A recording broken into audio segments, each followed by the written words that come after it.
ਅੱਜ ਉਹੀ ਲੋਕ ਨੇ ਮੈਨੂੰ ਮਾੜਾ ਕਹਿੰਦੇ, ਜਿਨ੍ਹਾਂ ਨਾਲ ਮੈਂ ਪਹਿਲੇ ਬੋਲ 'ਤੇ ਖੜਦਾ ਰਿਹਾ।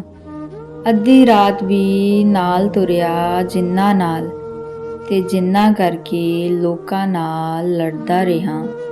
ਜਿਨ੍ਹਾਂ ਨਾਲ ਸਾਰੀ ਗੱਲ ਸਾਂਝੀ ਕੀਤੀ, ਉਹੀ ਮੇਰੇ ਪਿੱਠ ਪਿੱਛੇ ਖੰਜਰ ਗੱਡਦੇ ਰਹੇ। ਕੁਝ ਆਪਣੇ ਹੀ ਵੈਰੀ ਬਣ ਗਏ ਸੀ ਸਾਡੇ, ਤੇ ਅਸੀਂ ਐਵੇਂ ਦੁਸ਼ਮਣ ਬਾਹਰ ਲੱਭਦੇ ਰਹੇ।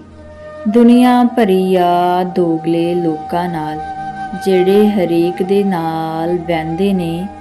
ਐਵੇਂ ਕੀ ਲੜਨਾ ਇਹ ਲੋਕਾਂ ਨਾਲ, ਇਹ ਤਾਂ ਰੱਬ ਨੂੰ ਵੀ ਮਾੜਾ ਕਹਿੰਦੇ ਨੇ। ਐਵੇਂ ਕੀ ਲੜਨਾ ਇਹਨਾਂ ਲੋਕਾਂ ਨਾਲ, ਇਹ ਤਾਂ ਰੱਬ ਨੂੰ ਵੀ ਮਾੜਾ ਕਹਿੰਦੇ ਨੇ। ਇਹ ਤਾਂ ਰੱਬ ਨੂੰ ਵੀ ਮਾੜਾ ਕਹਿੰਦੇ ਨੇ।